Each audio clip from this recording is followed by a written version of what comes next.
There are a lot of people out there that are too smart for Bitcoin.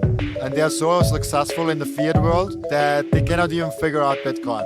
There's some arrogance to it. Like I said that Bitcoin is a scam and I cannot change my mind right now. You don't need an IQ of like 150 to understand Bitcoin.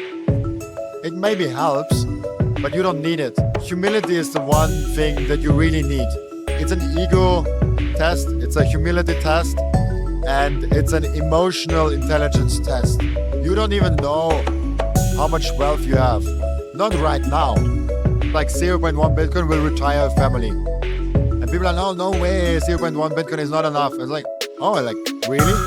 If Bitcoin is successful, and Bitcoin is the foundation of our financial layer, in 10, 20, 50 years from now, you will look back and like, oh shit, I was not realizing what I bought there. I bought a future.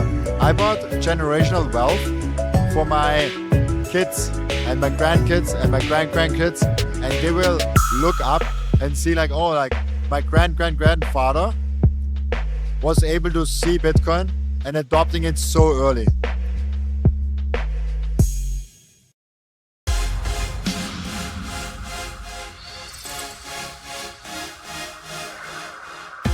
You may not need an introduction, but if you could just introduce yourself and your podcast and what you do.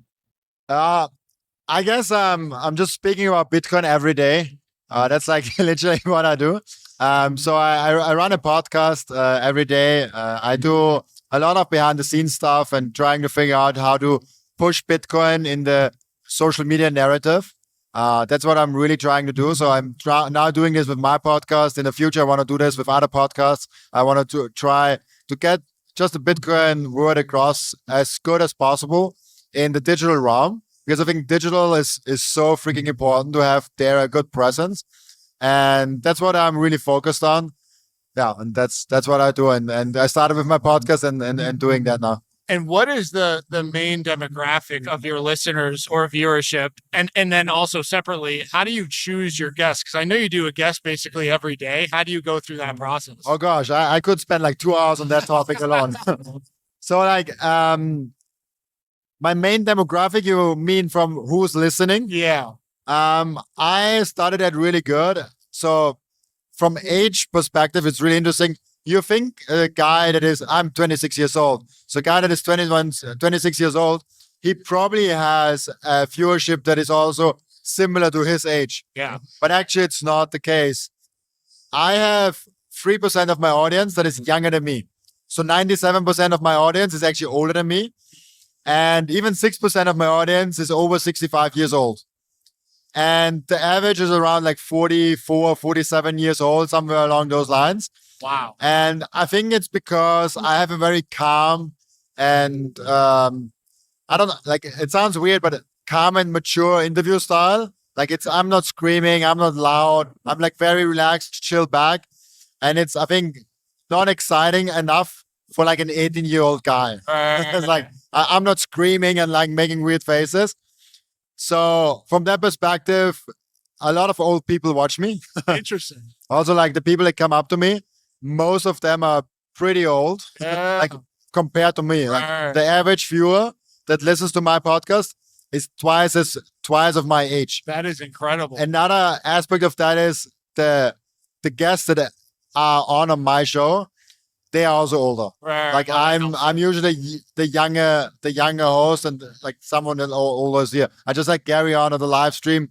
He's I don't even know how old he is, but he's probably like around double the age of mine. Got to be mid 50s, 60. Exactly, and that's around double of my age with 26.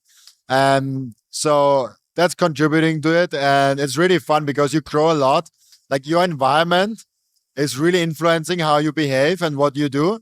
And having an environment that is just 10, 20, 30 years older than you really influence how you look at the world and how you look like, getting married, settling down, getting like really focused on like what are you doing with your time? Because most other like 25, 24-year-old, like they're just partying, they're enjoying life. I'm really trying already to like build a family and really build like a small empire. And this is only because I had the pleasure of talking to so many people that are just like 10, 20, 30 years ahead of me and getting that knowledge from them. Yeah. And is the viewership mostly in Europe, or is it America. States? It's 50% States. Then there's like UK, Canada, all of those things. Yeah. So Europe is, I think, just 20%. There was a second question you asked, the guests, this selection. Till January, I was gut feeling. Like till January, I was like, oh, let's have him on, let's have him on. And I did it with my first 300 guests like that. But now I'm trying to be more strategic. I'm looking at all the guests that have been on and seeing like, how did the viewer engage with them? So in terms of how long did they stick around for the guest? And also, how long have they, how good they have engaged with the guests? To give me an idea, how they liked the guests. And those people that are really good, engaged, and the audience really likes, those I will have on again. Because if the audience likes them, I will give them again. Like it's just like customer feedback. If you see your viewers as a customer and they really like that product as the guest, basically, you should give them that more. And that's what I'm trying to do, but always putting in new people. And it'd be impossible not to overlap because there's only so many people in the industry, and you do a Bitcoin podcast every day. So Yeah. it's like if you're doing a different one every time, it's almost impossible. You're going to have to do a little bit of an overlap, you would think. There are a lot of people in Bitcoin. Yeah. I was surprised. Like there are just 365 days in a year, and there are like 1,000 interesting people in Bitcoin. So now I have You a have a lot to choose from, or more than someone would think. I have a list of 100, and I looked it up, like 17 people right now that I haven't even contacted yet that I really want to have on my podcast. They don't even know about it. I will contact them just because the list keeps getting bigger. I meet people are like, oh, you're really interesting. Let's have you on the podcast. So that's how I go ahead and choose the guests for the Bitcoin podcast. Talk a little bit about your kind of journey. You talk a lot about like financial freedom and Bitcoin being freedom. Like, how did you get to go down the rabbit hole, and then where has the rabbit hole gone from there? I'm sure it started with the financial side of things, but have you gone towards medicine, education, down those further rabbit holes from finance, or are you still just doing the finance side? 100%. I first got into Bitcoin obviously as number graph technology. Everyone comes in and they are discovering that actually Bitcoin is kind of nice to preserve your wealth, to grow your wealth. And this is one thing I learned from the podcast. It's basically 3 lessons. The one thing is that we are super early and we have no clue what Bitcoin actually does to us. We don't know what the impact of Bitcoin actually will be. If you look back let's go really low back to the printing press. Johannes Gutenberg had no idea what the impact of the printing press would be. He probably had like, oh, like it could be really big for the world. But he mostly thought of like, hey, Johannes Gutenberg at the time was in financial troubles. So he had to make money. That was his main priority. He had no clue what the printing press would do to the world of distributing information and making it available and affordable for everyone and making literacy normal in the world. The same thing with electricity, with the internet.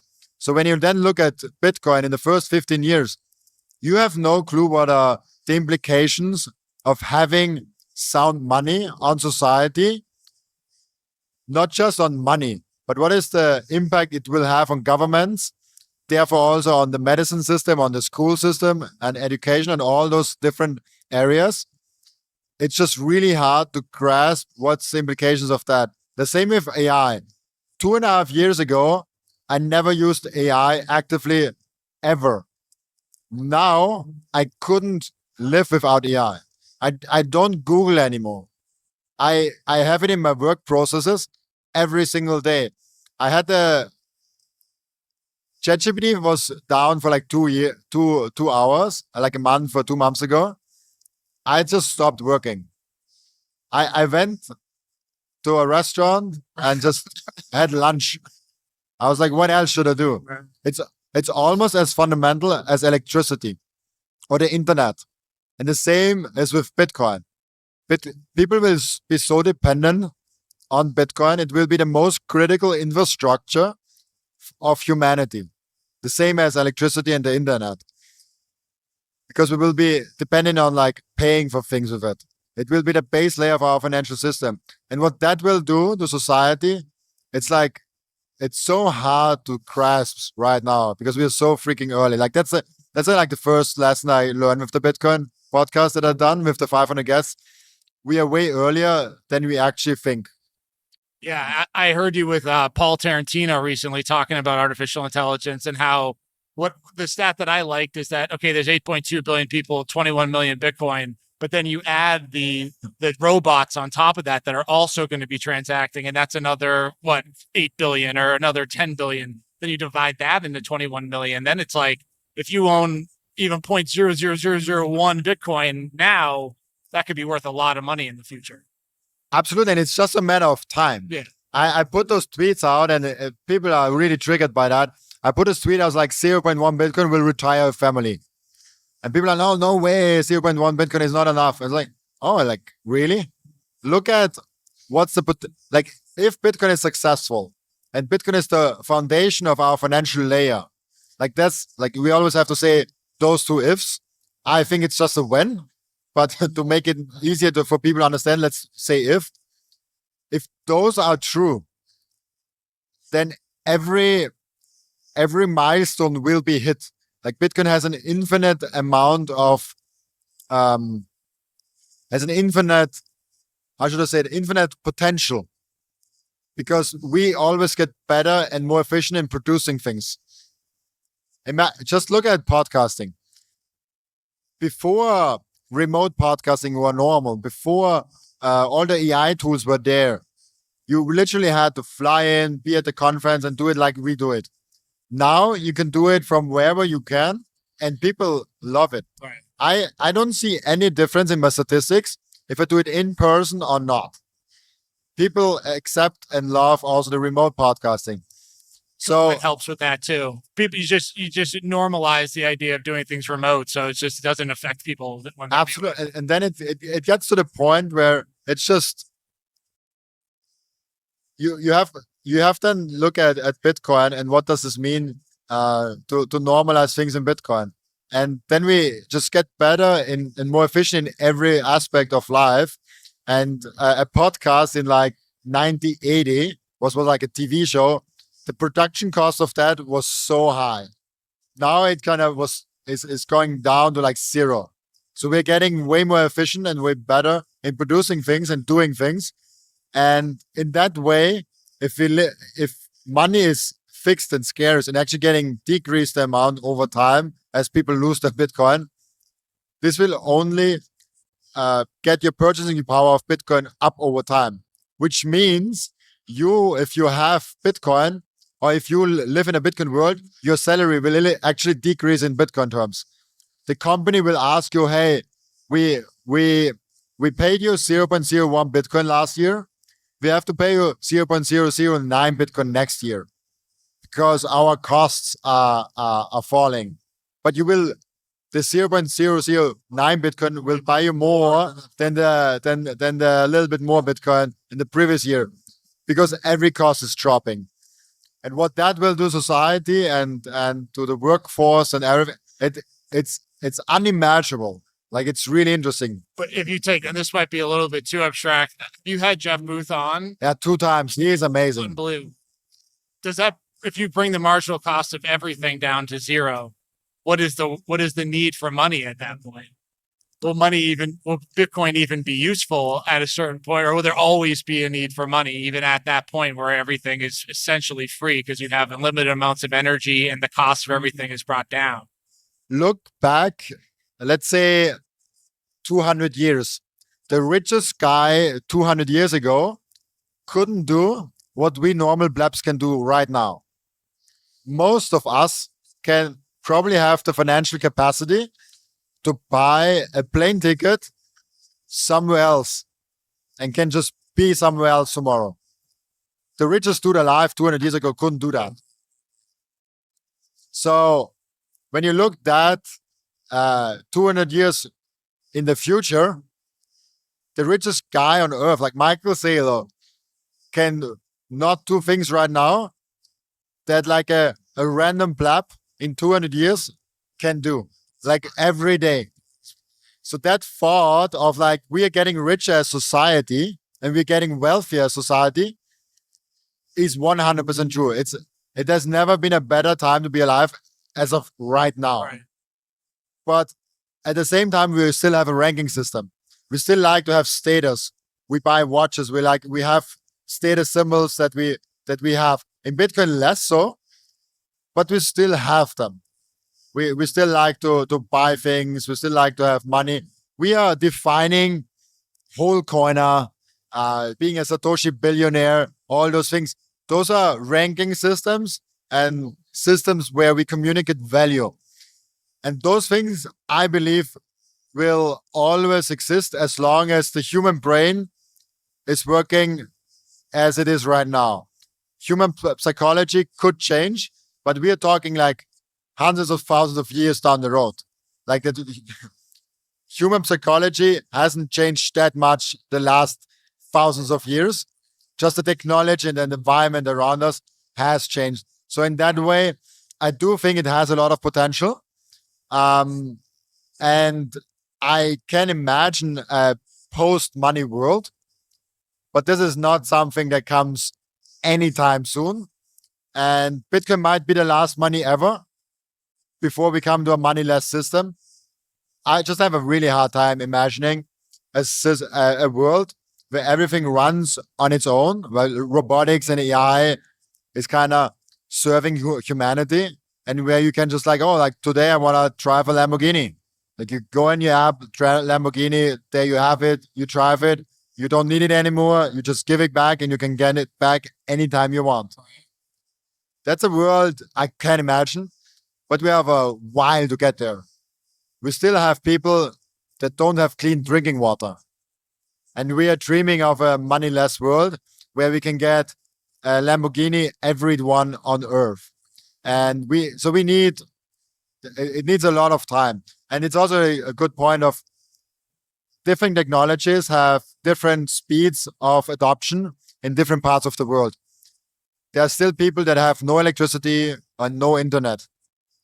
In Las Vegas, where we are right now, in Austria, where I'm currently in, I don't know, where are you from? Florida. Like, you couldn't even imagine being a week without electricity. It would be an emergency state. Right. But at the same time, it's normal for millions of people around the world where they are. So if we talk about hyper-Bitcoinization, it will not be everywhere. But it will be, I think, in the Western civilization, even like China. I think Bitcoin will spread wherever electricity and internet is, will spread massively. I think there won't be any societies that have electricity and the internet, but not a dominant Bitcoin position. Yeah. And there's fewer and fewer places that actually don't have electricity in the world. It's more running water, but almost everywhere has electricity. So in everywhere there's electricity, there's going to be Bitcoin. It's running, like there are more people that have a smartphone with internet connection than you have bank accounts. I spent 3 months in Madagascar, and everyone there, we didn't have running water for 3 months, but everyone there was on Facebook, had their own smartphone, knew how to operate the internet. It was amazing. So bringing it back to just, you said psychology and today, with all the people that you interview on a day-to-day basis, is there anything that you could say is like the one thing that jumps out to you as being the commonality of a Bitcoiner? And like, what is it about the psychology of person that makes them understand Bitcoin? From your perspective, do you think it's like an IQ test? Is it a stubbornness test or ego test? Or is it like you need to have some type of background in economics? Like, what do you see through the people that you interview? I think there are a lot of people out there that are too smart for Bitcoin. I talked about that right now with Gary Gadone, where they're so smart and they're so successful in the fiat world that they cannot even figure out Bitcoin. And it's really interesting when you think about who are the Bitcoiners. Bitcoiners are the most intellectually honest people because they actually have the capacity, the humility to really think and look something up. And I say it with a little bit of fun when I say some people are too smart to understand Bitcoin because there's some arrogance to it. I'm too I good could be for Bitcoin. wrong. I said that Bitcoin is a scam and I cannot change my mind right now. And I mean, Michael Saylor is a famous example that made a bad tweet about Bitcoin, changed his mind and is all in now. I'm an example of, I said 3 years straight from 2017 to 2020, Bitcoin is a scam. And I changed my mind on that, obviously.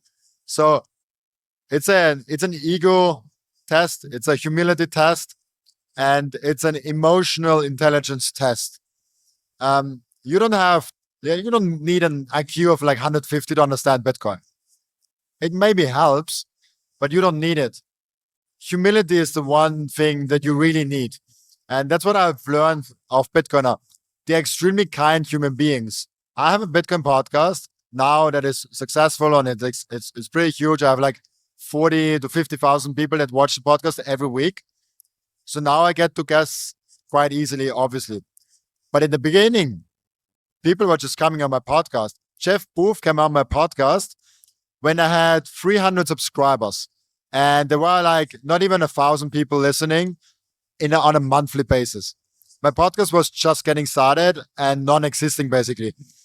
And he had the humility to come on my podcast and has an amazing interview. And not just that he comes on the show, the humility that he comes on the show with. He talks to you like you are his colleague, like your brother. He's not like this arrogant, like, oh yeah, like you're a small podcast, I'm telling you what Bitcoin is. No, like, hey, thank you so much for your questions. Like, I will give you my opinion and please challenge me on everything that you disagree on. Like the humility that we have in Bitcoin is amazing. And this is one thing that I've seen, that you need the humility to be in Bitcoin, but then also the critical thinking. So I know a lot of humble people that are kind of naive, that they're just like accepting things as they are. Yeah. So you need both, where you ask the hard questions, but with humility and with the openness to being able to change your mind on things. And this is, I think, probably two things that you see with almost every Bitcoiner. They're extremely, and it's not every Bitcoiner. I've met Bitcoiners that arrogant, but it's like 3 people out of 500. It's like not worth even mentioning because it's such a small percentage. There's always an asshole in every group. Like there's always the outliers. But when we talk about like, where is 95% of people? That's the interesting group. The extreme cases, you can just cut them out and let's focus on like 80 to 90% of people. And there you have to say they're extremely critical thinkers and they're extremely humble. And I walk around the stage. I walked around a place that has 35,000 people here. And there are people that watch my show and they come up to me like, hey, Robin, I love your show. And then I start a small conversation. I'm like, oh, dude, you're so brilliant. Like, what are you doing? And he's just like a carpenter that loves Bitcoin, you know? And it's fascinating how random blabs like you and me, or like a carpenter or like a teacher or like anyone, like I had nothing before Bitcoin. I was like an account manager at some IT securities company. Didn't made a lot of money. I didn't had anything special. I was not famous. I was not rich. Nothing. And the Bitcoin community just loved that I put the proof of work in. And so if you come in with humility and with the proof of work and with the critical thinking, you can do anything in Bitcoin. Right. And that's unique. I didn't see that in any other industry so far. My background's in real estate investment, private equity, and I sat in some rooms and some tables that were some very high IQ people. But in Bitcoin, I've never been more impressed with the IQs of people. Like there are some very smart people in the industry. Like obviously you need to be relatively smart to understand the protocol, but I've been most impressed with people that I've met in Bitcoin as both being humble and being intelligent. And if you're not humble, oftentimes you get humbled by what Michael Saylor would say is like a need to know type of situation. Like some businesses don't really understand Bitcoin because they don't want to, but then when they're in a situation where they need to know, that's when you become humble. And then that's when you can kind of understand it. 100%. It's something that is really hard to grasp for people outside of Bitcoin. Yeah. Some people don't need to know. And then also with the amount of people that you interview, like just market sentiment right now. So I think you and like the Simply Bitcoin guys are basically the only podcasts that do a podcast every day. What is your feeling? I know they would say that they think that the price is a little bit subdued relative to the tailwinds that are in the market. Do you get that same feeling from people that you talk to? I love, I think Nico put it out on a tweet, and I love that. And I 100% agree with that. He said it's the best cycle for news and the worst cycle for price actions. And it's crazy to say because we had pretty good price action. We got to the 100K. It's pretty good, but we had no bad news. Like when you look back at other cycles with like the China ban, the environmental FUD, the FTXs and Celsiuses, there was always so many bad news also involved. And now we have a Bitcoin only focused community that is really passionate, where mainstream is actually looking quite positively. We have the freaking vice president talking that he loves Bitcoin, he owns Bitcoin, and saying like, oh, like it's at $108,000. Like he literally said that on stage. So it couldn't be better, but for some reason the price is not moving up. And I think it's because retail is sleeping.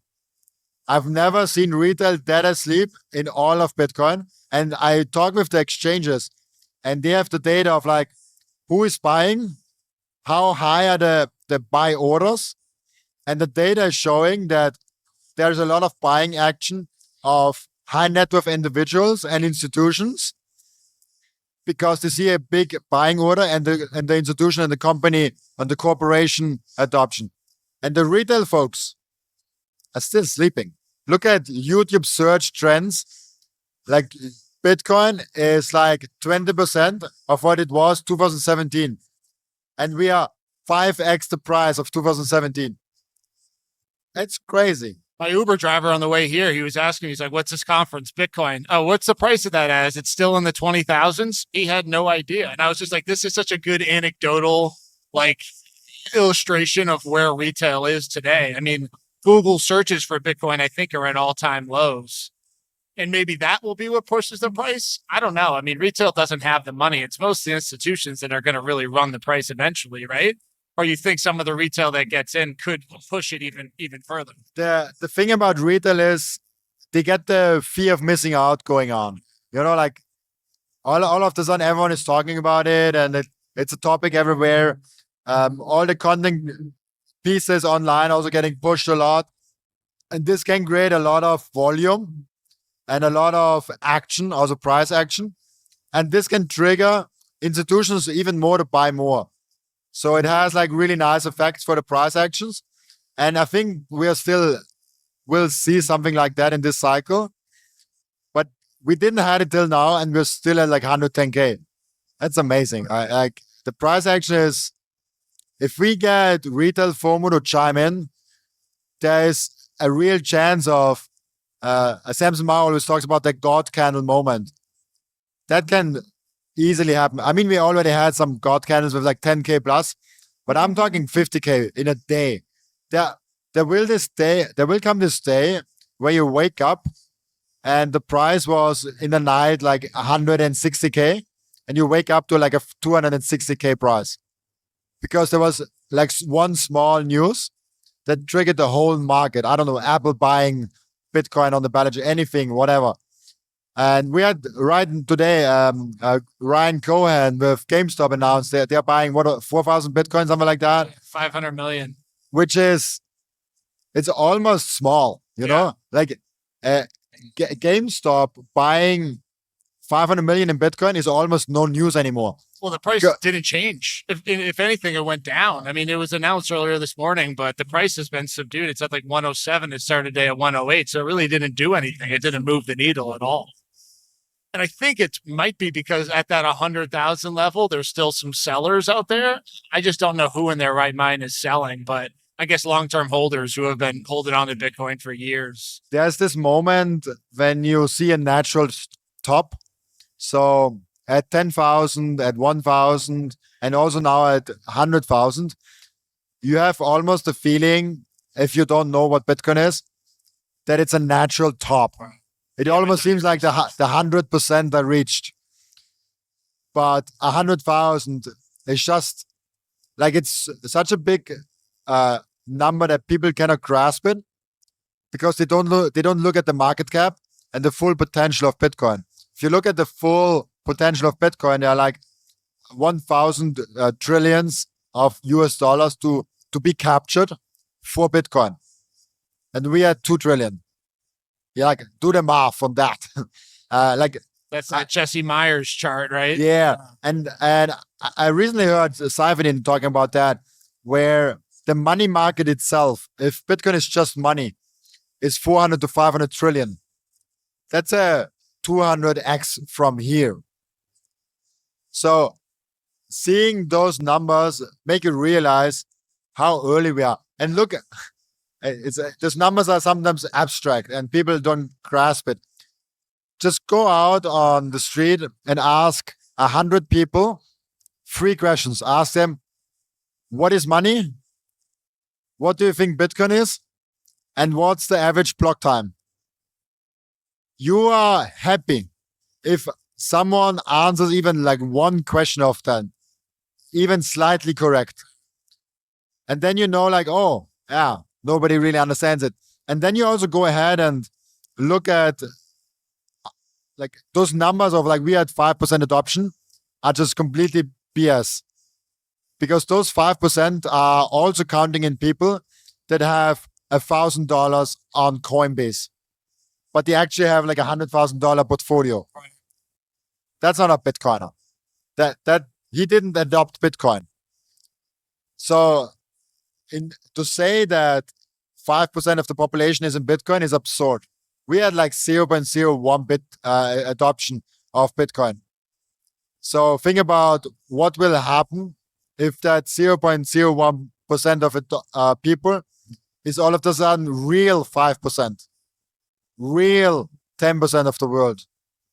So we are super early. And that's actually something that I've learned through the podcast, just how huge the potential of Bitcoin actually is.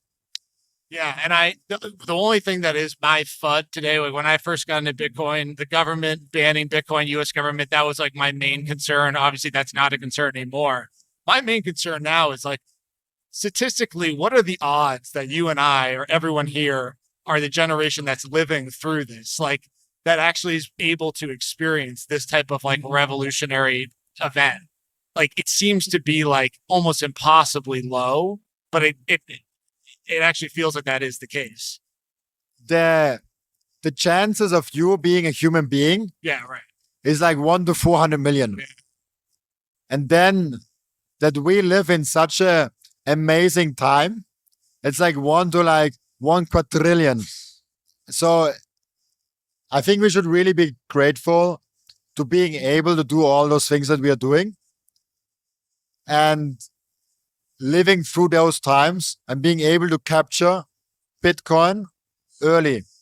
Like if you got 1 million Satoshis, you are a freaking wealthy man or woman. Like you don't even know how much wealth you have. Not right now. But like in 10, 20, 50 years from now, you will look back and like, oh shit, I was not realizing what I bought there. I bought a future. I bought generational wealth for my kids and my grandkids and my grandkids. And they will look up and see like, oh, like my grandfather was able to see Bitcoin and adopting it so early. That's just crazy. So last question. Who is your favorite person that you've interviewed? Oh gosh. I think Jeff Booth. There's so many great people. Like I love the Michael Saylor interview. I love Gary Cardone. Obviously, I've had him on now 3 times. I love CJK. Like he's great. Like just like people that come to my mind right now. Southwest Florida guy. Yeah, He's like part of our Bitcoin group. yeah, he's like amazing. Amazing. But I think Jeff Booth has the correct message and such an amazing way, calmly, to explain why Bitcoin is the only thing you should focus on right now. And so I love his message. And also, I had him now 2 times on, and the first time I had him on was really early. And he was one of the reasons why I went all in on the Bitcoin podcasting and also used my time in Bitcoin. So it has an emotional value to me, not just like from what he talks about Bitcoin, but also like for me personally. He was probably the main contributor that I'm now sitting here and doing Bitcoin podcast. So that's, if I had to pick only one, which is really hard, it's Jeff Booth. Last question, and I took this from another podcast. If we can learn something from you outside of Bitcoin, what would it be? I'm a pretty good swimmer. So I've swam on national level in Austria. Okay. I still do that, and I still try to teach here and there. My girlfriend and some friends of mine swimming. Cool. So I think that's something I rarely talk on any podcasts. That I come up not. I mean, the obvious answer is all like podcasting and media, but I think swimming is like something I'm rather passionate about, even though I don't do it as much anymore. But I can teach everyone how to swim good and keep yourself above water and not be exhausted after like 1 hour of swimming. Great. Well, thank you for your time. Absolutely. It was a pleasure. Yeah, Thank you so much for having me on.